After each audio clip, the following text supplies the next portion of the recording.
السلام علیکم ورحمۃ اللہ وبرکاتہ، نحمده ونصلی علی رسولہ الکریم، اما بعد فاعوذ باللہ من الشیطان الرجیم، بسم اللہ الرحمن الرحیم، رب اشرح لی صدری ویسر لی امری واحلل عقدۃ من لسانی یفقہوا قولی۔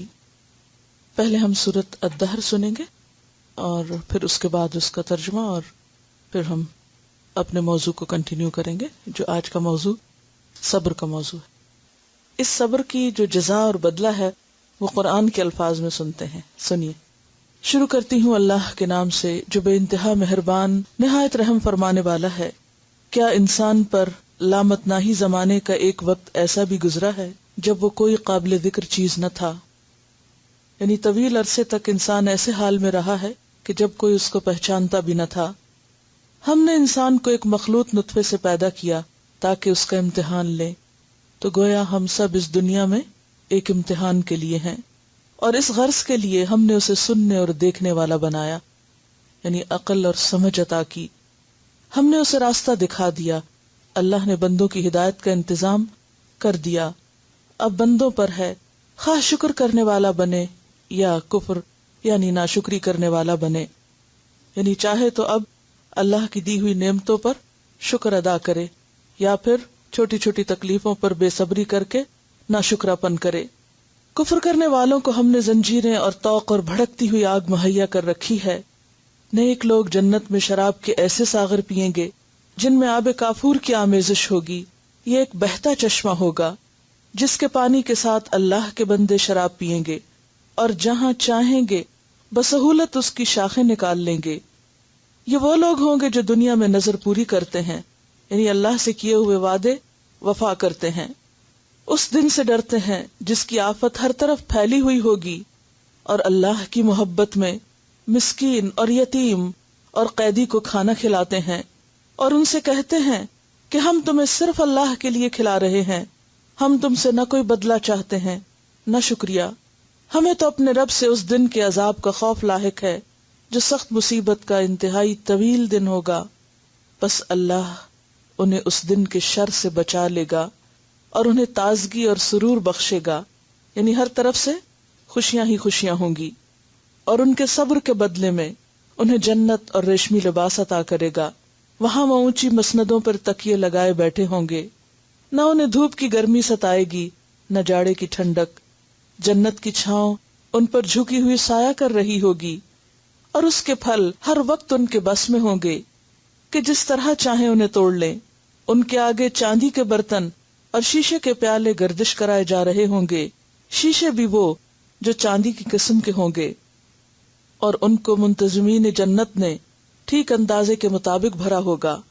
ان کو وہاں ایسی شراب کے جام پلائے جائیں گے جس میں سونٹ کی آمیزش ہوگی۔ یہ جنت کا ایک چشمہ ہوگا جسے سلسبیل کہا جاتا ہے۔ ان کی خدمت کے لیے ایسے لڑکے دوڑتے پھر رہے ہوں گے جو ہمیشہ لڑکے ہی رہیں گے۔ تم انہیں دیکھو تو سمجھو کہ موتی ہیں جو بکھیر دیے گئے ہیں۔ وہاں جدھر بھی تم نگاہ ڈالو گے نعمتیں ہی نعمتیں، اور ایک بڑی سلطنت کا سر و سامان تمہیں نظر آئے گا۔ ان کے اوپر باریک ریشم کے سبز لباس اور اطلس و دیبا کے کپڑے ہوں گے۔ ان کو چاندی کے کنگن پہنائے جائیں گے، اور ان کا رب ان کو نہایت پاکیزہ شراب پلائے گا۔ یہ ہے تمہاری جزا، اور تمہاری کوشش قابل قدر ٹھہری۔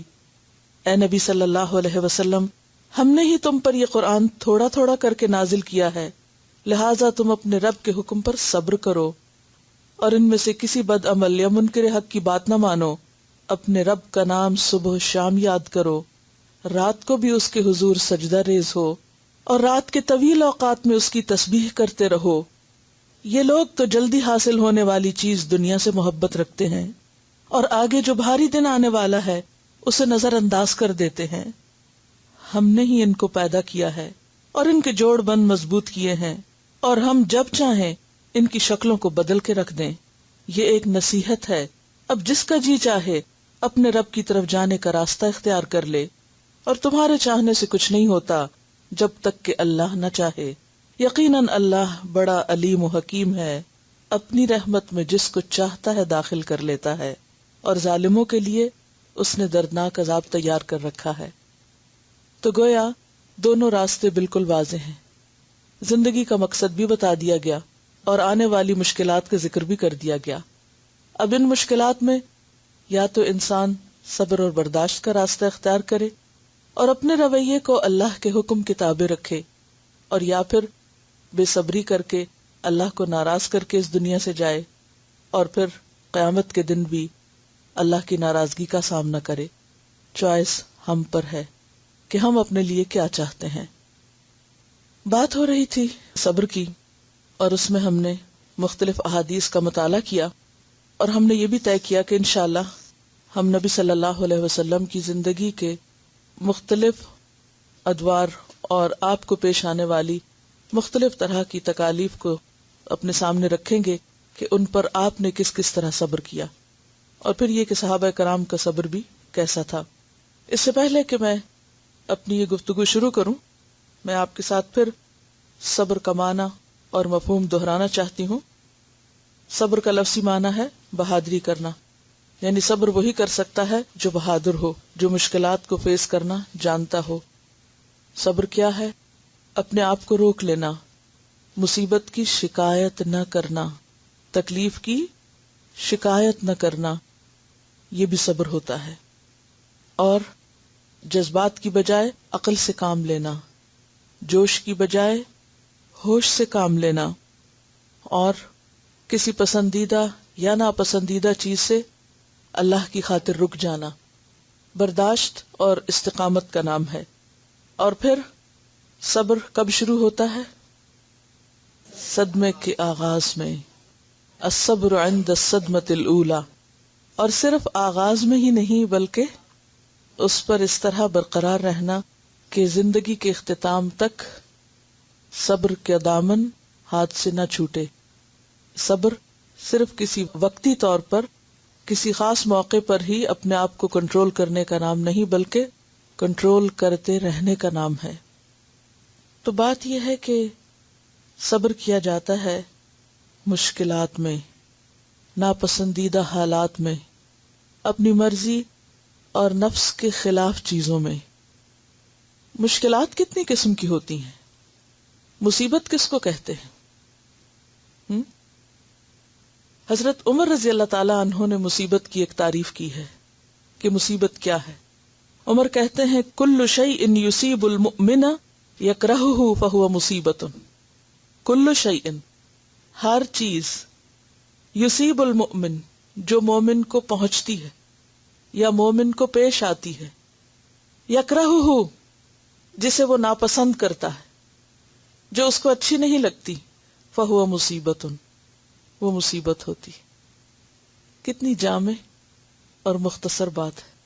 کل شیء، مصیبت کس چیز کا نام ہے؟ کل شیء، ہر وہ چیز جو مومن کو پیش آتی ہے، مومن کو پہنچتی ہے، اور وہ اس کو اچھی نہیں لگتی، اس کو پسند نہیں آتی، وہی مصیبت ہوتی۔ تو پھر معیار کیا ٹھہرا؟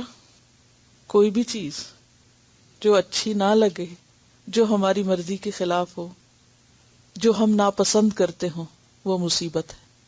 اور ہر ناپسندیدہ چیز، ہر ناخوشگوار، اچھی نہ لگنے والی چیز کے جواب میں اچھا رہنا، اچھا معاملہ کرنا، اور نیگیٹو ری ایکشن، منفی رویے سے بچنا، اسی کا نام پھر صبر ہے۔ اب جب آپ اس دنیا میں ہیں تو یہ تو ہو نہیں سکتا کہ ہر چیز آپ کی مرضی کے مطابق ہو جائے۔ کیوں نہیں ہو سکتا؟ اس لیے کہ اس دنیا میں صرف آپ نہیں رہتے، آپ کے علاوہ بہت سی اور مخلوق ہے جس زمین پہ بستی ہے۔ کبھی آپ باہر نکلے تو غور کریں، ایک ہی ایٹ اے گلانس، ایک نظر میں آپ کو بے شمار چیزیں اس زمین پر اپنے علاوہ دکھائی دیں گی۔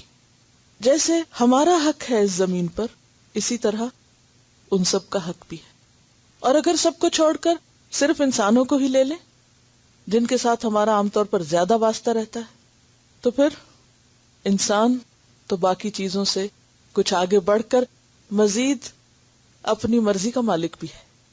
باقی چیزیں جو زمین پر رہتی ہیں ان میں سے بہت کم کے پاس کچھ مرضی، جانوروں کے پاس بھی محدود مرضی، درختوں کے پاس تو نہ ہونے کے برابر مرضی، اسی طرح باقی پتھر، پانی، یہ سب چیزیں تو بے ضرر سی ہیں. لیکن ان چیزوں سے بھی انسان کو کسی نہ کسی طرح کوئی نہ کوئی مشکل پیش آتی رہتی ہے. مگر ان سب سے بڑھ کر مشکل کس سے پیش آتی ہے؟ انسان سے. کیوں؟ اس لیے کہ اس کے پاس چوائس ہے، آزادی ہے، مرضی ہے، اختیار ہے، اچھا کرنے کا، برا کرنے کا. اور ہر ایک اپنی مرضی کا مالک ہے. ہم اس کی مرضی کے مالک نہیں. ہم ان سب کو بدل نہیں سکتے. ہم ان کو اپنا غلام نہیں بنا سکتے. ہم ان کو اپنی مرضی کے تابع نہیں کر سکتے. تو جب تک لوگ اپنی مرضی کے مالک ہیں مشکلات رہیں گی، ناپسندیدہ چیزیں ہوتی رہیں گی. پھر حل کیا ہے؟ خود کو بدلنا، اپنا ذہن، اپنی سوچ، اپنے آپ میں تبدیلی. یہ بتائیے کہ سب کو بدلنا آسان ہے یا خود کو بدلنا؟ سب کو بدلنا آسان نہیں ہے، خود کو بدلنا آسان ہے. اگرچہ مشکل ہے مگر سب کو بدلنے کی نسبت سے یا ان کے مقابلے پر آسان ہے. تو صبر پھر کس چیز کا نام ہے؟ اپنے آپ کو بدل لینے کا. اور کس طرح بدل لینے کا؟ کہ ناگوار، ناخوشگوار، مرضی کے خلاف پیش آنے والی چیزوں کے مقابلے میں مجھے کیا کرنا ہے، کیسا رویہ، کیسا طریقہ، کیسا طرز عمل. یہ ایک آرٹ ہے، یہ ایک فن ہے، یہ ایک ہنر ہے. عام طور پر ہم زندگی گزارنے کے لیے بہت سے فن اور ہنر سیکھتے رہتے ہیں، لیکن جس ہنر سے ہم واقف نہیں ہوتے وہ خود کو سمجھنے اور خود کو بدلنے کا ہنر ہے.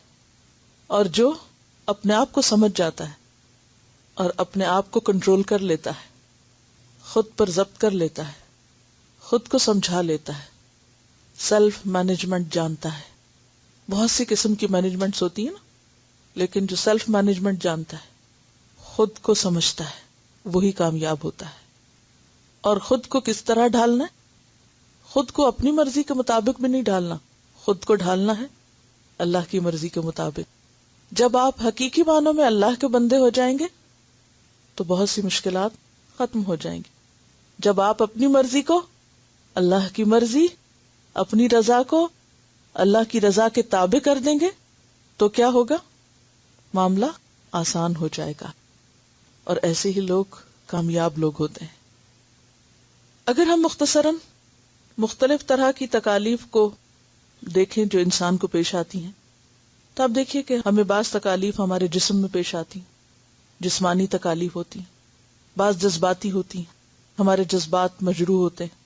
بعض روحانی ہوتی ہیں، کچھ ذہنی پریشانیاں ہوتی ہیں. پھر اولاد، مال، ان کی طرف سے پیش آنے والی، پھر ماحول. تو ہر وہ چیز خواہ وہ ہمارے اندر سے اٹھے، ہمارے جسم کو پیش آئے، ہماری روح پہ اثر انداز ہو، ہماری سوچ اور ذہن پہ ہو، ہمارے خیالات اور جذبات کو ہرٹ کرنے والی ہو، یا ہمارے ماحول کو ہماری مرضی کے خلاف کرنے والی ہو، انکمفرٹیبل بنانے والی ہو، ایسی تمام چیزوں کے مقابلے میں صبر ہی انسان کے لیے کامیابی کا واحد راستہ ہے. صرف ایک آؤٹ لیٹ ہے، وے آؤٹ، اور وہ صبر ہے. جسے صبر کرنا آ جائے گا وہ ان تمام چیزوں سے نبٹنا جان لے گا. اور صبر نام ہے بہادری کا. ایسا ہی شخص اصل میں پھر کیا ہے؟ بہادر ہے. بہادر کون ہے؟ جو چمکھی لڑائی لڑنا جانتا ہو، جو ان سب کا مقابلہ کرنے کا طریقہ جانتا ہو کہ ان سب مواقع پر اسے کیا کرنا ہے جس سے وہ خود کو نقصان سے بچا جائے.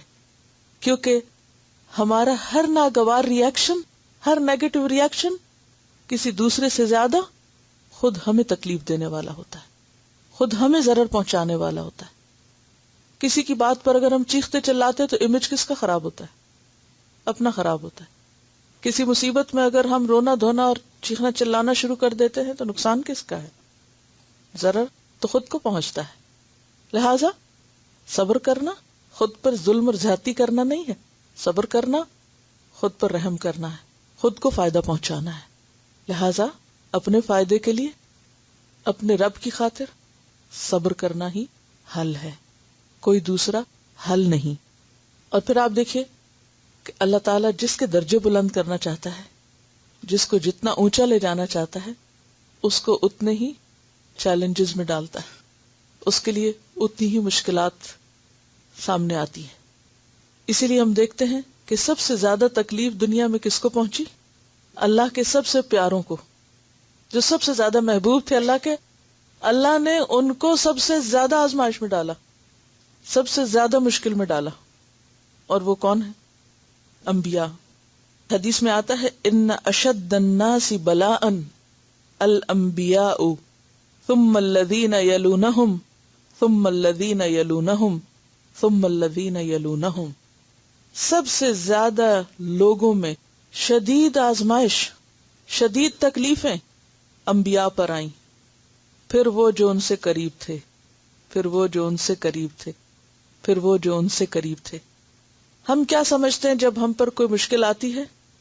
کہ شاید اللہ ہم سے ناراض ہو گیا ہے، شاید وہ ہمیں پسند نہیں کرتا، یا وہ ہم سے محبت نہیں کرتا. نہیں، جس سے اللہ زیادہ محبت کرتا ہے اس کو زیادہ آزماتا ہے. کیوں آزماتا ہے؟ کیوں آزماتا ہے؟ وہ اتنی زیادہ مشکل میں کیوں پڑتا ہے؟ آپ دیکھیے کہ سونے کو خالص کرنے کے لیے کیا کیا جاتا ہے؟ تپایا جاتا ہے، خوب تپایا جاتا ہے.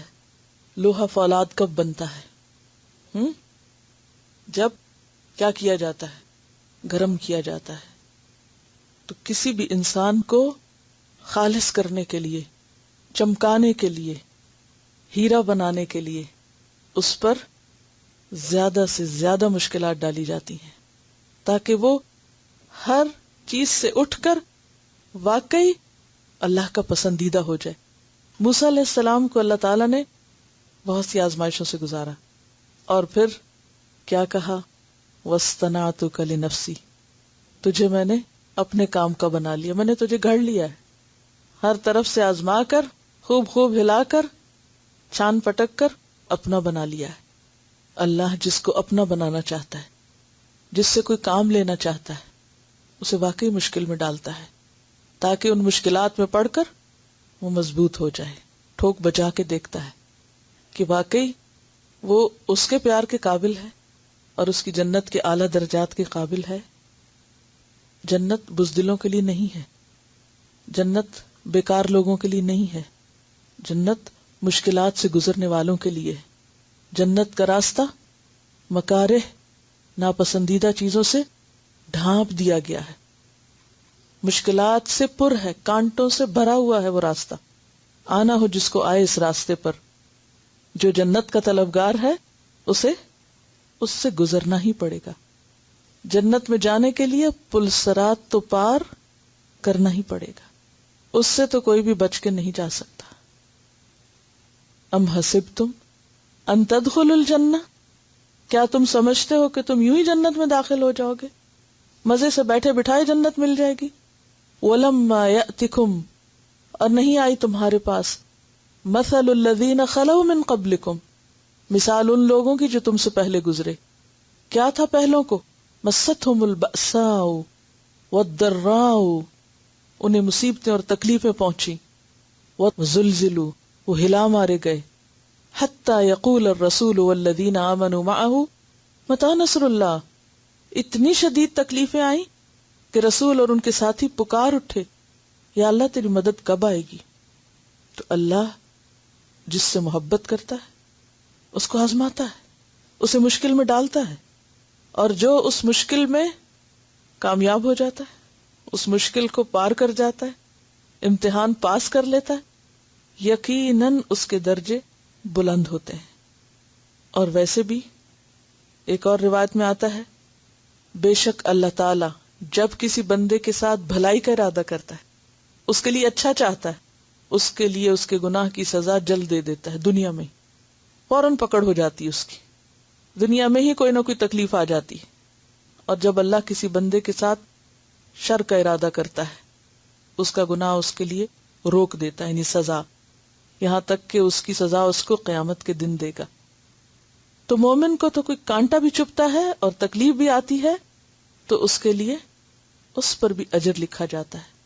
لہذا مشکلات پہ واویلا کرنے کی بجائے، رونے دھونے کی بجائے، شکوے شکایتیں کرنے کی بجائے، اور اپنے آپ کو پریشان رکھنے کی بجائے، ان کو بہتر طور پر حل کرنا چاہیے اور ان میں بہتر رویہ اختیار کرنا چاہیے، اور یہ نہیں ہو سکتا مگر اللہ کی مدد کے ساتھ، اور جو اس کے لیے ارادہ کرے۔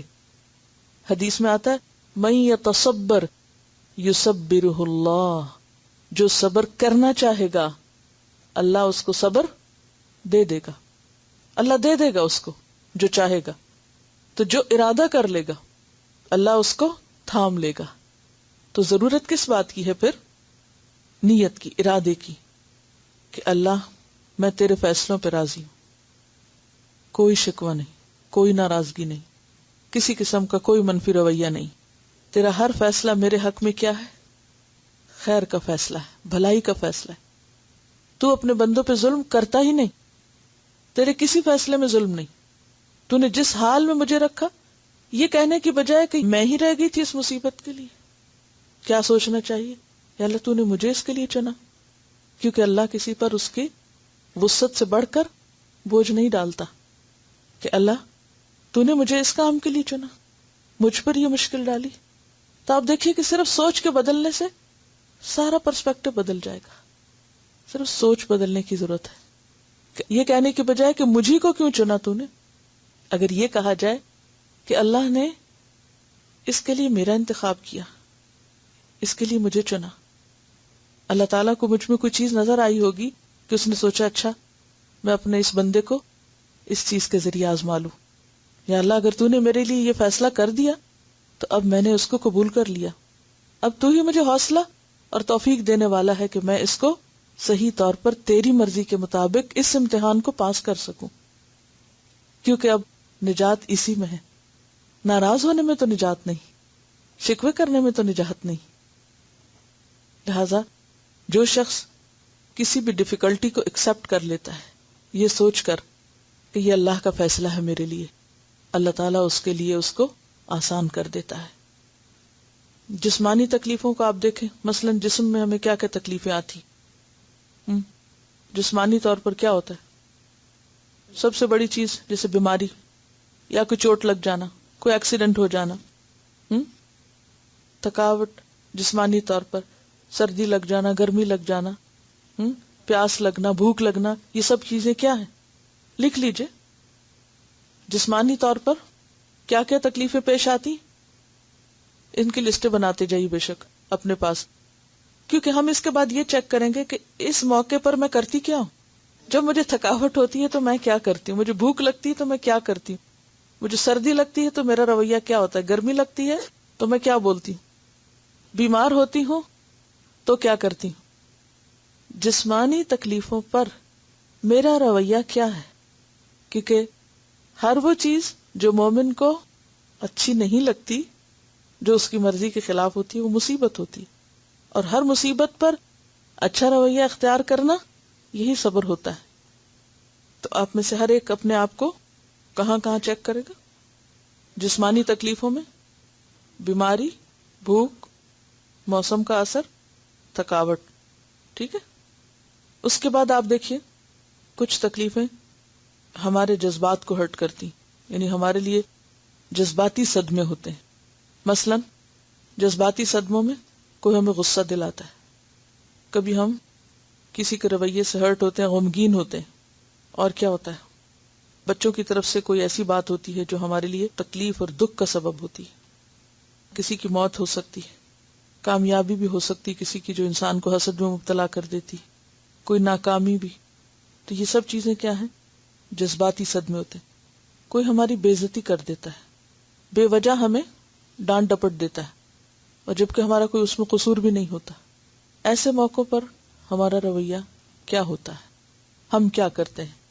آئیے دیکھتے ہیں حضرت عائشہ رضی اللہ تعالی عنہا پہ جب الزام لگا تھا تو انہوں نے کیا کیا تھا۔ Sabr. We were given homework to read about sabr of any Sahaba. The life of the Prophet and his companions was full of sabr. It means that the basis of Islam is on sabr. This is a blessing of Allah subhanahu wa ta'ala, that whatever we are learning in the Quran, we find it in the Sunnah at the same time. And whatever we found in Sunnah is commanded in the Quran. As we learned sabr in Husn Akhlaq, and we were learning Surah Nur in the Quran at the same time, sabr of Hazrat Aisha Siddiqa is an example for every woman. Such an innocent girl, who was born in a Muslim family at the time when hardly some people were there who were born Muslim. Her father sacrificed a lot for the Prophet ﷺ and Islam. She herself was a beloved wife of a Prophet, meaning that she had some extraordinary qualities. She was accused for the worst thing that any lady could be accused for. But after Hazrat Maryam, she was the only lady whose piety was confirmed by Allah subhanahu wa ta'ala.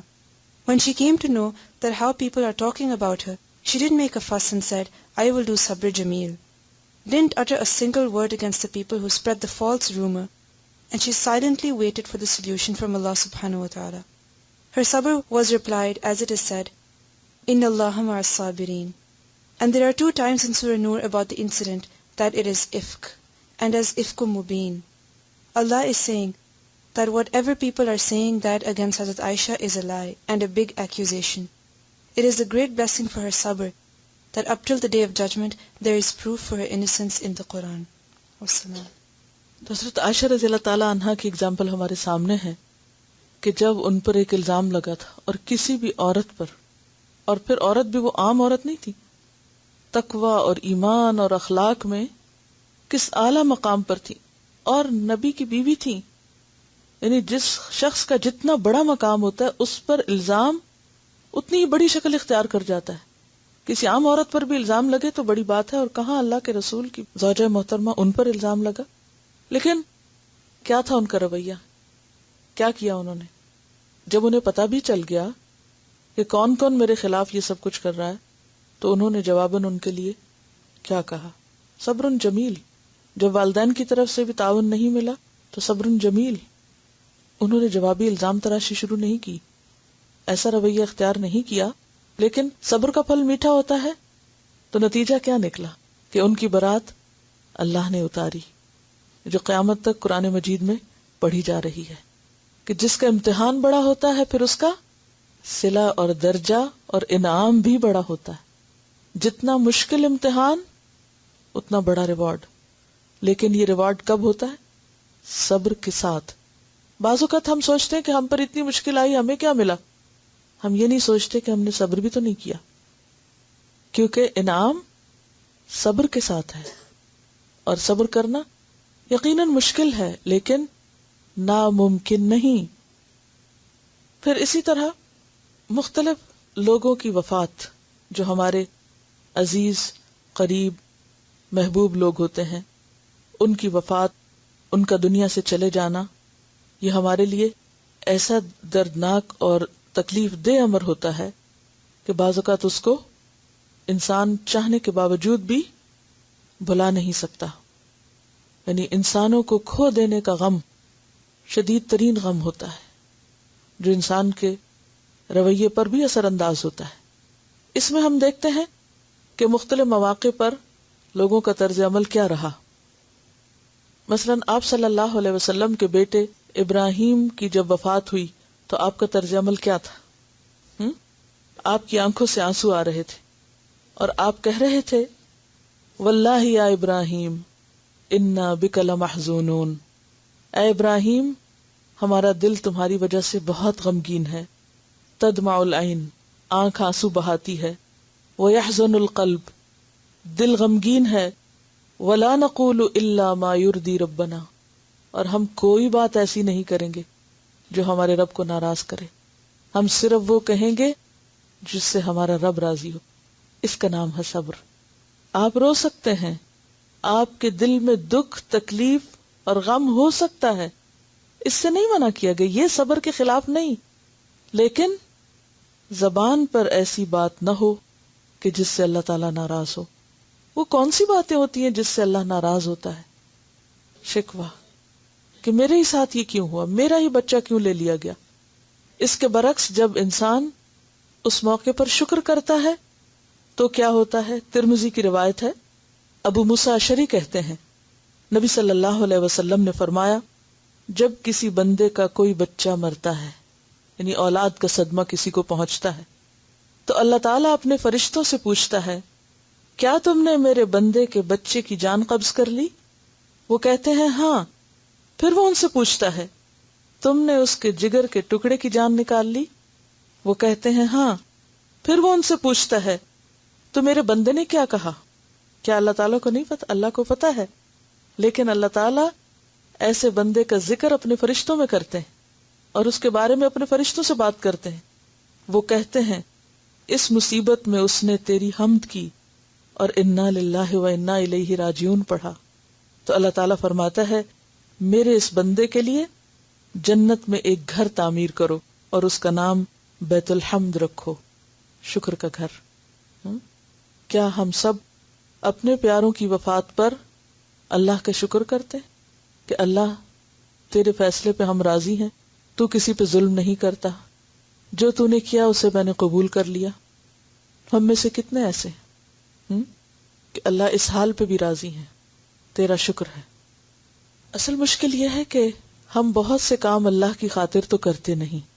غم ہو یا خوشی ہو، ہمیں اللہ سے زیادہ فکر کس کی رہتی ہے؟ لوگوں کی فکر رہتی ہے کہ لوگ کہیں گے اس کو تو دکھ ہی نہیں ہوا، اور بعض اوقات صرف دکھاوے کے لیے ہم روتے ہیں. یہ بھی کیسی غلامی ہے کہ انسان اپنا سب کچھ انسانوں کے ہاتھ میں دے دے اور صرف وہ کرے جو وہ چاہتے ہیں اور وہ چھوڑ دے جو اس کا رب اس سے چاہتا ہے. لیکن صحابیات میں ہمیں ایسی مثالیں ملتی ہیں کہ جب ان کے بچے فوت ہوتے تھے تو وہ کیا کرتی تھی. حضرت ام سلیم جو ہیں، ان کے جب بیٹے فوت ہوئے تھے اور شوہر کہیں باہر تھے تو انہوں نے کیا کیا؟ جب وہ واپس آئے، باپ نے آ کے بچے کا حال پوچھا تو کیا کہنے لگی؟ پہلے سے بہتر حال میں ہے. یعنی آتے ہی شوہر کو پریشان نہیں کیا. ہم میں سے کتنے لوگ ہیں جو یہ سوچیں کہ مرنے والا پہلے سے بہتر حال میں ہے جو وہ دنیا میں دکھ تکلیف اٹھا رہا تھا. اگر ہم واقعی کسی جانے والے کے خیر خواہ ہوں تو اس وقت کچھ اور کریں. اس وقت اس سے زیادہ تو ہم خود غرضی کا مظاہرہ کر رہے ہوتے ہیں جو حال دہائی پکار رہے ہوتے ہیں. وہ تو شاید پہلے سے اچھے حال میں ہو اور ہم بے صبری کر رہے ہوتے ہیں اور اللہ کو ناراض کر رہے ہوتے ہیں. نبی صلی اللہ علیہ وسلم نے فرمایا جو شخص گریبان پھاڑتا ہے، گالوں پہ تمانچے مارتا ہے، جاہلیت کی طرح چیختا چلاتا اور بین کرتا ہے، وہ میری امت میں سے نہیں. یعنی اگر کسی کی وفات کے موقع پر انسان صبر نہیں کرتا اور چیخنا چلانا، منہ پہ مارنا اور ایسے کام کرنا کہ جو اللہ کو ناراض کرے، تو آپ نے اس سے برات کا اظہار کیا ہے. حضرت جعفر جب شہید ہوئے، ان کی شہادت کی خبر ان کے گھر پہنچی تو عورتیں چیخنے چلانے لگیں. آپ نے کہلا بھیجا ایسا نہ کیا جائے. وہ باز نہ آئیں. دوبارہ منع کیا، پھر نہ مانی. آپ نے حکم دیا ان کے منہ میں خاک بھر دو. اتنے شدید لفظ آپ نے استعمال کیے. بخاری کی روایت ہے. یعنی کس قدر ناپسندیدہ قرار دیا آپ نے اس عمل کو کہ انسان اس موقع پر چیخنے چلانے سے کام لے. آپ سوچئے کہ کسی کے بارے میں اللہ کے رسول صلی اللہ علیہ وسلم فرمائے کہ اس کے منہ میں مٹی ڈالو، اس کا منہ خاک سے بھر دو، تو اس شخص کا کیا مقام ہوگا. لیکن ایسے موقعوں پر ہم بھول جاتے ہیں. ہم جانے والے کا نہیں اپنا سوچتے. کس قدر خود غرض ہے. کوئی فوت ہو جائے تو ہم کیا کہتے ہیں؟ ہمارا کیا بنے گا. تو کس کا غم ہے پھر ان کو؟ ایسا کہنے والے کو کس کا غم ہے؟ جانے والے کا یا اپنا؟ تو بات تو پھر خود غرضی کی ہے نا، سیلفشنس ہے. ہمارا کیا بنے گا. پہلے ہمارا کون بنا رہا تھا؟ اللہ. اور اب بھی اللہ باقی ہے، لیکن ہم اللہ پر اعتماد اور توکل کم کرتے ہیں اور لوگوں کے اوپر زیادہ بھروسہ ہوتا ہے. لہٰذا پھر صدمہ سہنا بھی مشکل ہوتا ہے. پھر آپ دیکھیے کہ آپ کے ایک نواسے کی وفات ہوئی. وفات کے قریب آپ کی بیٹی نے آپ کو بلا بھیجا. آپ نے کیا جواب دیا ان کو؟ کیا کہلا کے واپس بھیجا؟ فَلْتَصْبِرْ وَلْتَحْتَسِبْ. چاہیے کہ اجر کی توقع رکھے، صبر کرے. اس نے پھر بلا بھیجا. پھر آپ صلی اللہ علیہ وسلم تشریف لے گئے اپنے کچھ ساتھیوں کے ساتھ. تو اس موقع پر بھی آپ کی آنکھوں میں آنسو تھے، لیکن کوئی ایسی بات آپ کی زبان سے نہیں نکلی. آپ کے چچا کی وفات جس سال ہوئی، ابو طالب کی، حضرت خدیجہ کی وفات جس سال ہوئی، وہ سال آپ پہ شدید غموں کا سال تھا. اس کو عام الحزن قرار دیا گیا، لیکن کوئی شکوہ اور شکایت نہیں. یہ وہی سال ہے جب طائف کا واقعہ پیش آیا، لیکن آپ نے صبر کیا. جب جبریل علیہ السلام نے آپ سے آ کر کہا کہ اگر آپ اجازت دیں تو میں ان لوگوں کو 2 پہاڑوں کے درمیان پیس ڈالوں، آپ کے ساتھ برا کرنے والوں کا، لیکن آپ نے کیا جواب دیا؟ شاید ان کی اولاد میں سے کوئی مسلمان ہو جائے۔ پھر کیا ہوا؟ جب آپ واپس لوٹے اس سفر سے تو راستے میں جنوں نے قرآن سنا، وہ مسلمان ہوئے۔ 7 جنوں کا واقعہ آتا ہے نصیبین کے مقام پر۔ لیکن آپ کو معلوم ہے کہ اس کے بعد کیا ہوا؟ اس صبر کا اجر کیا ملا، صلہ کیا ملا؟ معراج نصیب ہوئی۔ یعنی کہاں؟ طائف کی گلیوں میں دونوں طرف سڑک کے گنڈوں کی قطاریں کھڑی تھی جو آپ کو پتھر مار رہے تھے۔ کوئی ایک رحم کرنے والا نہیں تھا، کوئی ایک قدر کرنے والا نہیں تھا، لیکن ان سب کو معاف کیا اور سب کے لیے اچھی امید رکھی کہ اگر یہ نہیں تو پھر ہو سکتا ہے کہ ان کی اولاد میں سے کوئی مسلمان ہو جائے۔ کس قدر حریص ہیں آپ دوسروں کی ہدایت کے لیے۔ تو وہاں سے آپ دیکھیے اعلیٰ ترین بلندیوں پہ آپ پہنچے۔ اگر دنیا میں کوئی کسی کو ذلیل کرنا چاہتا ہے، رسوا کرنا چاہتا ہے، اور وہ اپنے رب کی خاطر صبر کرتا ہے، تو ہو سکتا ہی نہیں کہ اللہ اس کے درجے نہ بڑھائے۔ من تواضع للہ رفعہ اللہ، جو اللہ کے لیے تواضع اختیار کرتا ہے اللہ اس کو بلندی دیتا ہے۔ لیکن شرط کیا ہے؟ شرط ایک ہے، اور وہ صبر، کہ انسان اللہ پہ چھوڑنے کے بجائے خود معاملات کو اپنے ہاتھ میں لے کے خود جواب دینے کی کوشش نہ کرے۔ پھر اسی طرح ہم دیکھتے ہیں کہ صحابیات بھی، حضرت ام خلاد کا ذکر آتا ہے، غزوہ بنو قریظہ میں ان کے بیٹے شہید ہو گئے تھے، وہ نقاب کی حالت میں تھی اور بہت ہی صبر و تحمل کے ساتھ تھی، آپ کے پاس آئیں تو لوگوں کو بڑی حیرانی ہوئی کہ اس حالت میں بھی یہ خاتون اس طریقے پر ہیں، تو کہنے لگی بیٹا کھویا ہے، حیا نہیں کھوئی۔ پھر اسی طرح حضرت عمر، آپ جانتے ہیں نا حضرت عمر کون ہے؟ کون ہے؟ وہ واحد شخص ہیں جو اسلام لانے کے بعد علل اعلان ایک ایک کو جا کے بتاتے ہیں کہ میں مسلمان ہو گیا ہوں۔ سب سے پہلے ابو جہل کے دروازے پہ جاتے ہیں، نوک کر کے بتاتے ہیں میں مسلمان ہو گیا ہوں۔ پھر اسی طرح دوسرے لوگوں کے پاس، سب مسلمانوں نے سیکریٹلی ہجرت کی، صرف حضرت عمر تھے کہ جنہوں نے تلوار لٹکا کے تیروں کو اپنی مٹھی میں لیا اور علل اعلان نکلے مکہ سے اور کہا جس کی بیوی کو بیوہ ہونا ہے اور جن کے بچوں کو یتیم ہونا ہے وہ مجھے اس وادی کے باہر ملے، میں جا رہا ہوں ہجرت کر کے۔ یہ ہیں عمر، اتنے جرت مند اور بہادر، لیکن دل میں کتنے نرم ہیں۔ ان کے بھائی شہید ہوئے تھے اور یہ ان کو یاد کر کے بعد میں بھی اتنا دکھی ہوتے تھے، کہتے تھے ما حبت الصبا الا ذکرتہ، کہ جب بھی باد صبا چلتی ہے، صبح کی ہوا چلتی ہے، میں اس کو یاد کرتا ہوں۔ بھائی کو یاد کرتے ہیں، کس قدر بہادر اور کس قدر دلیر انسان ہے۔ رشتوں کی محبت اپنی جگہ، لیکن اپنی صلاحیتوں کو پازیٹیولی استعمال کرنا اپنی جگہ، ہر چیز کا اپنا مقام ہوتا ہے۔ مومن اندر سے دکھی ہو سکتا ہے، غموں سے بھرا ہوا ہو سکتا ہے، لیکن یہ غم اس کے کام پہ، اس کے مشن پہ، اس کے مقصد پر حاوی نہیں ہوتے۔ یہ ہے اصل بہادری۔ انسان غموں کا نوالا نہ بن جائے، اپنے آپ کو غم کے حوالے نہ کر دے، اس کے آگے ہاتھ پاؤں چھوڑ کے نہ بیٹھ جائے، ڈپریشن کا شکار نہ ہو جائے کہ اب تو میں کسی کام کے قابل ہی نہیں کیونکہ میری زندگی میں یہ ایک مسئلہ بہت بڑا آ پڑا ہے۔ نہیں، یہ خود کو نقصان دینا ہے۔ صبر بہادری کا نام ہے۔ بریولی اس کو فیس کر کے اپنی زندگی کے ایک ایک دن، ایک ایک گھنٹے اور ایک ایک منٹ کو پازیٹیولی استعمال کرنا ہے۔ میں کل اپنے بیٹے کو سمجھا رہی تھی وقت کی قیمت۔ کوئی کام میں نے کہا، اس نے تھوڑی دیر کی، تو میں نے کہا دیکھو 2 منٹ تم نے ضائع کر دیے۔ تمہیں پتا ہے کہ اگر ہم ہر روز کسی کام میں 2 منٹ ضائع کرتے ہیں، صرف 2 منٹ، جس کو ہم کہتے ہیں 2 منٹ کی تو بات ہے، 2 منٹ ہی تو تھے، کیا ہوا؟ تو تمہیں پتا مہینے کے آخر میں تم نے کتنے منٹ ضائع کیے؟ کہنے میں تو کبھی سوچا ہی نہیں، 1 گھنٹہ 60 منٹس۔ میں نے کہا جی ہاں، ہر روز 2 منٹ صرف کسی ایک کام میں، کیونکہ جب میں اسے اٹھاتی ہوں کہتے ہیں صرف 2 منٹ دے دیں، اور تو ہم اکثر ایسے کرتے ہیں نا، 2 منٹ اور سو جاتے ہیں، 2 منٹ اور ہر روز۔ صرف اگر ہم جاگنے میں 2 منٹ ضائع کریں، صرف 2 منٹ، تو مہینے کے آخر میں ہم نے زندگی کا پورا 1 گھنٹہ بغیر کسی کام کے ضائع کر دیا، اونلی 2 منٹس۔ اور ہم ہر روز ہر کام میں 2 منٹ، کوئی بھی کام کرنا، 2 منٹ کھلے دل سے خیرات کرتے ہیں یا اس کو دیتے ہیں، ضائع کرتے ہیں، سخاوت کرتے ہیں اس کی، کہ کبھی سوچتے بھی نہیں. اور اس طرح زندگی سلپ ہوتی چلی جا رہی ہے ہمارے ہاتھوں سے، لمحہ لمحہ ختم ہو رہا ہے. اتنی بڑی متاع گنوا رہے ہیں کہ پوری دنیا دے کے بھی واپس نہیں لے سکتے. تو ہم کہاں افورڈ کر سکتے ہیں کہ آج اس کا غم منانے بیٹھ جائیں اور کام چھوڑ دیں، اور پھر آج اس چیز کو ایشو بنا لیں اور کام چھوڑ دیں. نہیں، یہ دن واپس نہیں آئیں گے. تو کوئی دن ایسا نہیں ہو سکتا، کوئی موقع ایسا نہیں ہو سکتا کہ انسان کو کوئی نہ کوئی ناگوار صورت پیش نہ آئے. کبھی اندر سے، کبھی باہر سے، کبھی دائیں کبھی بائیں، یہ تو پیش آتی رہیں گی چیزیں. پھر کرنا کیا ہے؟ جو کرنا ہے وہ کرتے جانا ہے. اسی کا نام صبر ہے.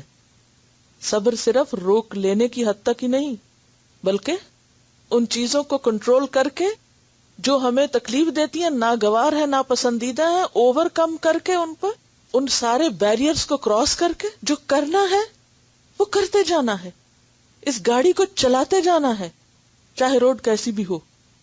اس کا نام صبر ہوتا ہے. صبر صرف بستر پہ لگ جانے کا نام نہیں کہ میں رو نہیں رہی، بس اب میں لیٹ کے صبر کر رہی ہوں، کچھ نہ کر کے بیکار. یہ صبر نہیں ہوتا. بیکار ہونے کا نام صبر نہیں. غم کو اپنے اوپر طاری کر لینے کا نام صبر نہیں. تو صبر صرف چپ ہونا نہیں ہے. آپ رو سکتے ہیں، آپ کسی کو یاد کر سکتے ہیں، آپ دکھی ہو سکتے ہیں، لیکن اپنا کام نہیں چھوڑ سکتے. اسی میں کامیابی ہے، بیکاری میں کامیابی نہیں ہے. پھر اسی طرح مالی نقصان، وہ ہمیں پریشان رکھتے ہیں. کبھی کوئی چیز کھو جاتی ہے، کبھی کچھ ٹوٹ جاتا ہے، کبھی کوئی نئی خریدنے پڑ جاتی، کبھی اچانک کوئی ضروریات پیش آ جاتی ہیں. ان میں انسان اپنے آپ کو پریشان رکھتا ہے. اس سے بھی پریشان ہونے سے مسئلہ حل نہیں ہوتا. پھر اسی طرح ماحول کی پریشانیاں. ماحول میں کیا ہوتا ہے؟ کبھی سردی ہے، کبھی گرمی، کبھی شور ہے، کبھی ہنگامہ ہے، کبھی کوئی اچانک آ جاتا ہے، کبھی کسی کا ٹیلی فون آ جاتا ہے. وہ ساری چیزیں جن سے آپ بچنا چاہتے ہیں، جو آپ کے کام میں، آپ کی مرضی میں، آپ کے آرام میں خلل ڈالتی ہیں، تو پھر کیا ہوتا ہے؟ پھر کہتے ہیں اب تو موڈ ہی نہیں رہا کام کا، میں تو بہت کچھ کرنے کا ارادہ رکھتی تھی، لیکن بس فلاں نے یہ خلل ڈال کے تو میرا موڈ خراب. ہم اتنے شیشے کے کیوں بنے ہوئے ہیں کہ ہر بات پہ ہمارا موڈ خراب ہو جاتا ہے، اور پھر ہم اپنے آپ سے بھی ہار جاتے ہیں اور کچھ بھی کرنے کے قابل نہیں رہتے. تو موڈ کو خود پہ طاری کرنا، یہ بھی بے صبرا پن ہے. ہاتھ پاؤں چھوڑ کے بیٹھ جانا. یعنی جب تک زندگی بامقصد نہیں ہوگی، اس وقت تک آپ ان سب ناگوار چیزوں کو ہٹا کر راستہ نہیں بنا سکیں گے.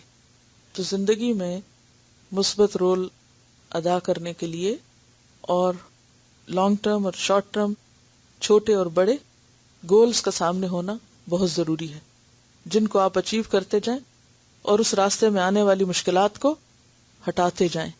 اس کے بغیر آپ صبر بھی کس لیے کریں گے؟ پھر اسی طرح یہ جو ماحول میں چھوٹی چھوٹی چیزیں ہمیں ڈسٹرب کرتی ہیں، ان میں آپ دیکھیے کہ ہر روز گھر میں ہمیں بچوں کی طرف سے، دائیں بائیں، ہر طرف سے کچھ نہ کچھ ایسا ہوتا ہے کہ جو ہمیں وہ نہیں کرنے دیتا جو ہم کرنا چاہتے ہیں. اور پھر ہم کیا کرتے ہیں اس موقع پر، یا کیا کرنا چاہیے؟ اس پر کسی کا تجربہ سنیے. Assalamu alaikum. May Allah bless you all for this wonderful opportunity of learning Hadith online. Alhamdulillah, I had many opportunities during the lecture tonight to practice what I was learning. First of all, I had a problem with the connection, so I could not listen to you continuously. I tend to get frustrated during such breaks, but this time I decided to keep my tasbih in hand, and whenever there was a break, I started zikr and did not waste any time. Then the electricity went off. Alhamdulillah, I remembered to say Inna lillahi wa inna ilayhi raji'un. I used that time to chat with my children. When power was restored, my kids joined me in saying Alhamdulillah. I also revised with them the hadith which we learned today about doing sabr and shukr and gaining reward for this patience. At last everything was going smoothly when the phone rang. It was my husband, who is stationed at a non-family post. Instead of being impatient, I thought I could fill up the gaps later on. After all, he will only take a couple of minutes. I was feeling very pleased with myself at this transformation and handling my temper so well, when my kids started fighting and yelling at each other. Oh Allah, what now? Surprising myself as well as my children, I just went up to them and instead of yelling and scolding, I just said very softly and firmly that I do not expect them to behave like this. And guess what? It penetrated better than would have a long lecture from me. So they kept quiet and let me finish whatever was left of the lesson. The last test came when I was typing this mail, and just as I had reached at the end, the electricity went off again. But you see that the effect of the lesson is very much with me, because I have not blamed the WAPTA or the third world countries and their lack of progress, but have used the same time in typing up again. So before it happens again, I better keep it till here and share my other stories with you some other time. Lots of love and duas. Last week جب class ہو رہی تھی تو یہ ساری کہانی اس دوران پیش آئی، یعنی کس طرح اللہ تعالیٰ کچھ لوگوں کو موقع پر ہی سیکھنے کے ساتھ ساتھ عمل کی توفیق دیتا ہے، اور یہی وہ وقت ہوتا ہے کہ جب انسان صبر کرتا ہے۔ بات یہ ہے کہ جب تک عمل نہیں کریں گے بات نہیں بنے گی۔ تو اب سوال یہ ہے کہ وہ کیا طریقے سیکھے آپ نے کہ جو آپ کو صبر کرنے میں مددگار ہو سکتے ہیں؟ مختلف سچویشنز میں کیا کریں گے آپ؟ سب سے پہلے تو زندگی کا کوئی مقصد۔ جب کوئی ایسی سچویشن پیش آئے تو بجائے اس کے کہ ہم نیگیٹیولی ریاکشن کریں، ہم مثبت طریقے سے اس کو ہینڈل کریں۔ بہت سا صبر کم بات کرنے میں ہے۔ بعض اوقات ایسا ہوتا ہے کہ کوئی فون کرتا ہے اور بغیر کچھ سنے صرف بولنا شروع کر دیتا ہے، اور سننے کا موڈ بھی نہیں ہوتا، بولتے جاتے اور میں صرف سنتی جاتی ہوں اور پھر فون رکھ دیتی ہوں۔ تو کیا ہوا؟ میری بولنے کی انرجی بچ گئی، سننا نہیں چاہا تو نہ صحیح۔ بہت سی چیزوں کو صرف ایکسپٹ کر لینا جو ہے وہ چیزوں کو آسان کر دیتا ہے۔ کسی نے لکھا کہ اگر کوئی شخص دنیا کی ہر مشکل پر صبر کر کے کبھی کسی مشکل پر شکوہ نہ کرے، مگر اپنی زندگی اپنی مرضی سے گزارے اور اللہ کے احکامات کی پابندی نہ کرے، تو اس کے لیے کیا اجر ہے، جبکہ پوری زندگی صبر کرتے گزری ہو۔ بات یہ ہے کہ کسی بھی نیک عمل کے لیے دو شرطیں ہیں۔ ایک تو یہ کہ وہ نیت اس کی اچھی ہو، یعنی اللہ کی رضا مقصود ہو اس میں، اور دوسری بات یہ ہے کہ وہ اس طریقے پر ہو جو آپ صلی اللہ علیہ وسلم نے ہمیں دیا ہے۔ آپ صلی اللہ علیہ وسلم نے اپنی ذاتی زندگی میں تو بہت سے مواقع پر صبر کیا، بیماری کے موقع پر، عزیز و اقارب کی وفات کے موقع پر، اور اسی طرح مختلف جذباتی روحانی صدموں پر، لیکن سب سے بڑے صبر کی مثال جو اللہ کا پیغام پہنچانے کے لیے آپ کی مخالفت ہوئی اور آپ کے ساتھ شدید قسم کا معاملہ کیا گیا، اس پر صبر ہے۔ دیکھیے، جب انسان کے کچھ ذاتی نفع نقصان ہوتے ہیں نا، ان میں انسان اپنے مفاد کے لیے پھر بھی صبر کر لیتا ہے، لیکن جو چیز ذات سے متعلق نہ، اس میں صبر کرنا اصل صبر ہے۔ نبی صلی اللہ علیہ وسلم کے صبر کی مثال اعلیٰ ترین مثال ہے، کیونکہ آپ نے اللہ کے راستے میں صبر کیا۔ آپ کو کیسی کیسی تکلیفیں پیش آئیں، چند ایک کا ذکر مختصراً۔ جب نبی صلی اللہ علیہ وسلم نے لوگوں کو کھلم کھلا اللہ کی طرف بلانا شروع کیا، آپ کو معلوم ہے نا کہ پہلے 3 سال خاموش تبلیغ تھی، پہلے 3 سال خاموش تبلیغ تھی، اور اس کے بعد چوتھے سال سے کیسی تبلیغ شروع ہوئی؟ جب یہ حکم ہوا کہ فَاصْدَعْ بِمَا تُؤْمَرُ، علل اعلان کہو، بلند آواز سے کہو، سب کو بتاؤ جو حکم مل رہا ہے۔ اب ظاہر ہے کہ اوپنلی جب آپ نے تبلیغ شروع کی تو مخالفت بھی شدید ترین ہوئی، اور اس میں ہر طرح کی تکلیف کا سامنا آپ کو کرنا پڑا۔ ابتدا میں ہی آپ پر قاتلانہ حملہ ہوا۔ آپ صلی اللہ علیہ وسلم نے خانہ کعبہ میں قریش کو دعوت دی، یعنی فَاصْدَعْ بِمَا تُؤْمَرُ پہ عمل کرنے کے لیے علل اعلان جب قریش کو آپ نے دعوت اسلام دی تو وہ غضبناک ہو کر آپ پر ٹوٹ پڑے۔ تو آپ کے ربیب حضرت حارث بن ابی حالہ، حضرت خدیجہ کے فرزند جو ان کے شوہر ابو حالہ سے تھے، اس وقت گھر میں تھے۔ کسی نے آ کر خبر دی کہ دشمن محمد صلی اللہ علیہ وسلم کو مار ڈالیں گے۔ حارث بے تاب ہو کر اٹھ کر دوڑے اور کفار کے نرغے سے حضور صلی اللہ علیہ وسلم کو نکالا، لیکن مشرکین نے انہیں پکڑ لیا اور تلواریں مار کے شہید کر دیا۔ تو حضرت خدیجہ کا کیا حال ہوا ہوگا کہ جن کے جوان بیٹے، یعنی حضرت خدیجہ نے صرف اپنا مال خرچ نہیں کیا بلکہ اس مشن کے راستے میں اپنا بیٹا بھی قربان کیا۔ گلے میں پھندا۔ حضور صلی اللہ علیہ وسلم ایک دن صحن کعبہ میں نماز پڑھ رہے تھے۔ عقبہ بن ابی معیط پیچھے سے آیا اور اپنی چادر کو رسی کی طرح لپیٹ کر آپ کے گلے مبارک میں پھندا ڈال دیا اور اس پھندے کو مروڑنے لگا. آپ کو سخت تکلیف ہوئی، آنکھیں ابل آئیں. اتنے میں حضرت ابوبکر صدیق پہنچ گئے. انہوں نے عقبہ کو پیچھے ہٹایا اور مخاطب ہو کے فرمایا، کیا تم صرف اس لیے ایک شخص کو قتل کرتے ہو کہ وہ کہتا ہے کہ میرا رب اللہ ہے، حالانکہ وہ تمہارے رب کی طرف سے واضح نشانیاں لے کر آیا ہے؟ اس پر لوگوں نے آپ کو تو چھوڑ دیا لیکن ابو بکر کے پیچھے پڑ گئے. ان کو اتنا مارا کہ بے ہوش کر دیا. یعنی ابو بکر صدیق رضی اللہ تعالیٰ عنہ نے حضور کو چھڑاتے چھڑاتے اتنی مار کھائی کہ خود بے ہوش ہو گئے. پیٹھ پر اوج.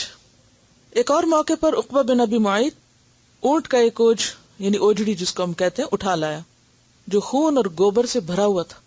اور اونٹ کا اوج آپ کو معلوم ہے کتنی بڑی ہوتی ہے، کتنی ہیوی ہوتی ہے اور کس قدر گندگی سے بھری ہوئی. آپ سجدے میں تھے. نجس اور وزنی بوجھ سے یعنی ناپاک اور گندی اور بھاری چیز سے آپ کو بہت زیادہ تکلیف ہوئی لیکن آپ سکون سے سجدے میں پڑے رہے. حضرت فاطمہ کو کسی نے خبر دی، وہ ابھی بچی تھیں، دوڑی آئیں اور پرنم آنکھوں سے آپ سے وہ بوجھ ہٹایا. آپ نے ان کو صبر کی تلقین کی کہ بیٹی صبر کرو، اللہ ہمارے ساتھ ہے. لیکن جس نے یہ سب کیا اس کے ساتھ کوئی برا سلوک جواباً نہیں کیا. اسی طرح آپ کے گھر میں پتھر اور گندگی پھینکی جاتی اور ان میں آپ کے ہمسائے ابو لہب اور اس کی بیوی پیش پیش تھے. دروازے کے باہر کانٹے بچھائے جاتے، لکڑیاں اور ایسی چیزیں بکھیری جاتی کہ جس سے آپ کا نکلنا دوبر ہو جائے. اور جسمانی اذیت کے علاوہ آپ کو طعنے اور تمسخر اور استہزاء کا بھی سامنا کرنا پڑتا، اور اس میں خاص طور پر ابو لہب کی بیوی اور خود ابو لہب پیش پیش تھا. خانہ کعبہ میں داخل نہیں ہونے دیتے تھے. اب آپ دیکھیں کہ آپ کسی مسجد میں جا رہے ہیں اور آپ کو کوئی دھکا دے کے پیچھے کر دے. خانہ کعبہ کے کلید بردار عثمان بن طلحہ جو ایمان نہیں لائے تھے، ابھی آپ خانہ کعبہ میں جانا چاہتے تھے تو انہوں نے راستہ روک لیا، کہا اندر نہیں جانے دوں گا کیونکہ تم ہمارے معبودوں کے دشمن ہو. آپ نے فرمایا کہ یہ خانہ خدا ہے، اس میں جانے سے مت روکو، لیکن وہ نہ مانا. تو آپ صلی اللہ علیہ وسلم نے فرمایا واللہ وہ وقت جلد آنے والا ہے جب کعبہ کی کلید میرے ہاتھ میں ہوگی، یعنی چابی میرے پاس ہوگی. عثمان نے نفرت انگیز لہجے میں کہا، کیا قریش اس دن اتنے ذلیل ہو جائیں گے کہ کعبہ کی کنجی تمہارے ہاتھ میں دے دیں گے؟ آپ نے فرمایا اس دن خدا قریش کو عزت دے گا. اس کے بعد آپ صبر اور سکون سے چلے گئے. اندر نہیں جانے دیا، نہیں گئے. آپ دیکھیے کہ عثمان کا تبصرہ کیا تھا کہ اس دن قریش ذلیل ہو جائیں گے، تو آپ نے فرمایا نہیں، اس دن قریش عزت میں ہوں گے. یہ ہے صبر کہ ایک بدتمیزی کا جواب اتنے خوبصورت انداز میں دیا جائے.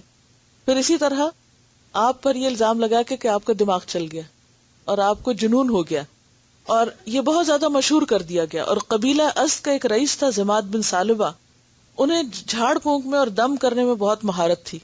ان کو بلوایا گیا، وہ مکہ تشریف لائے تو بتایا گیا کہ محمد صلی اللہ علیہ وسلم کو جن پڑ گئے ہیں اور ان کا دماغ چل گیا ہے. ضماد حضور کے پاس پہنچے اور کہا، اے محمد صلی اللہ علیہ وسلم تم فکر نہ کرو، میں تمہارا علاج کرتا ہوں.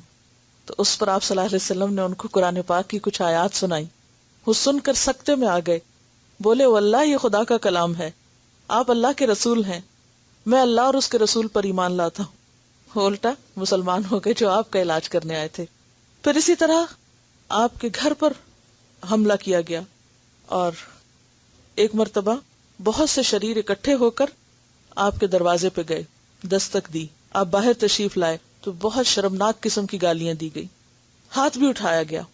آپ اندر تشریف لے گئے اور اس وقت پہ جبریل امین آئے اور آپ کو تسلی دی.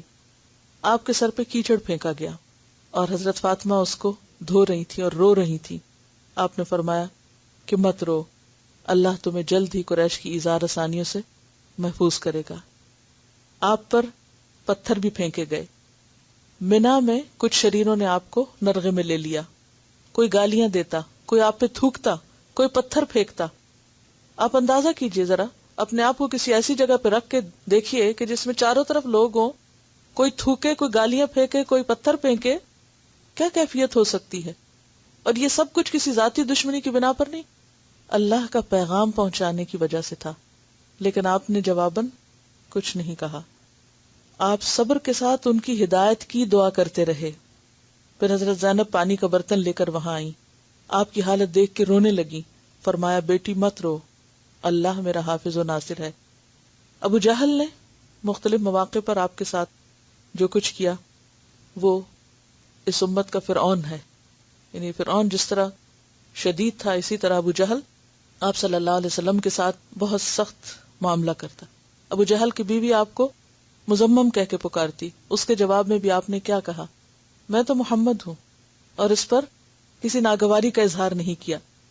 پھر اسی طرح نہ صرف یہ کہ آپ کے ساتھ ناپسندیدہ قسم کے واقعات پیش ہے، بلکہ آپ کو طرح طرح کے لالچ بھی دیے گئے، اور آپ کو یہ کہا گیا کہ آپ چاہیں تو سب سے حسین عورت سے آپ کا نکاح کرا دیتے ہیں، سارا مال و دولت آپ کے سامنے لا کے اکٹھا کر دیتے ہیں، آپ کو مکہ کا ہم سردار مان لیتے ہیں، بادشاہت آپ کے ہاتھ میں دے دیتے ہیں. لیکن آپ نے اس میں سے کسی بھی چیز کو قبول نہ کیا، کیونکہ ہم نے پڑھا تھا نا کہ صبر صرف ناگوار چیزوں پر نہیں، صبر خواہشات کو روکنے کا نام بھی ہے. جو پسندیدہ ترین چیزیں ہو سکتی ہیں کسی انسان کے لیے، ان چیزوں کو اس لیے قبول نہ کرنا کہ اللہ کی رضا نہیں اس میں، اس کا نام بھی صبر ہے. پھر اسی طرح شیب ابی طالب کا واقعہ وہ سب کو معلوم ہوگا. ساتھ نبوت میں قریش نے مل کر ایک معاہدہ کیا کہ کوئی شخص محمد صلی اللہ علیہ وسلم اور آپ کے خاندان والوں سے کسی قسم کا کوئی تعلق نہیں رکھے گا. Social boycott, economic boycott. اور پھر وہ معاہدہ خانہ کعبہ پہ لٹکا دیا گیا تھا. تو اس پہ کیا ہوا؟ تمام بنو ہاشم اور بنو مطلب شیب ابی طالب میں پناہ گزین ہوئے. یہ بنو ہاشم کا ایک موروثی احاطہ تھا جو مکہ کے قریب ایک پہاڑ میں واقع ہے. میں اپنے ایک سفر میں اس علاقے میں گئی تھی، خاص طور پر کہ وہ کون سی جگہ ہے جس کو شیب ابی طالب کہتے ہیں. تو یہ پہاڑوں کے بیچ بیچ میں جگہ ہے. اب تو خیر وہاں آبادی ہے. پھر اسی طرح وہاں پر کچھ کھانے کو نہیں ہوتا تھا کیونکہ آپ کے ہاتھ کچھ بیچتے ہی نہیں تھے. بائیکاٹ تھا لوگوں کا. آپ اور آپ کا خاندان پتے کھا کر گزارا کرتے رہے. بچے بھوک کے مارے تڑپتے تھے، روتے تھے، لیکن کوئی بھی آگے نہیں بڑھتا تھا. بالآخر اس معاہدے کو ختم کیا گیا. کچھ اللہ کے ایسے بندے جن کے دلوں میں رحم تھا وہ آگے بڑھے اور انہوں نے اس کو پھاڑ دیا، اور اس طرح مسلمانوں کی مشکل آسان ہوئی. بہرحال آخر مشکلات جب حد کو پہنچی تو کیا ہوا؟ آپ کو ہجرت کرنا پڑی. آپ کا وطن، آپ کا گھر، آپ کے تمام عزیز و اقارب اور تمام یادیں جو تھی وہ پیچھے رہ کے، کیونکہ انسان کو اپنے گھر اور اپنے وطن سے صرف مال و متاع کی وجہ سے نہیں، ایک جذباتی اٹیچمنٹ بھی ہوتی ہے، ایک جذباتی وابستگی بھی ہوتی ہے. ان سب چیزوں کو چھوڑ کر اللہ کے حکم سے آپ مدینہ تشریف لے گئے. یتیم پیدا ہوئے، چھوٹی عمر میں والدہ کا انتقال ہو گیا، دادا کا انتقال ہو گیا، پھر عین مشکل وقت میں چچا کا انتقال ہو گیا، اسی دوران بیوی کا انتقال ہو گیا. تو اسی لیے آپ نے کیا فرمایا ہے کہ جس کو کوئی مشکل پیش آئے وہ میری مشکل کو یاد کر لے تو اسے اپنی مشکل آسان نظر آئے گی. خلاصہ یہ آج کی ساری گفتگو کا کہ ہمارے لیے ایک ہی راستہ ہے کامیابی کا، اور وہ صبر کا راستہ ہے. بے صبری انسان کے لیے نقصان دہ ہے. یہ کڑوا گھونٹ تو پینا ہی پڑے گا، مشکلات کو تو برداشت کرنا ہی ہوگا. اللہ تعالیٰ سے دعا ہے کہ ہمیں اس قابل بنائے کہ ہم اس کی رضا کے مطابق زندگی بسر کر سکیں. وآخر دعوانا ان الحمد للہ رب العالمین. سبحانک اللہم و بحمدک، نشہد ان لا الہ الا انت، نستغفرک و نتوب الیک. السلام علیکم و رحمۃ اللہ وبرکاتہ.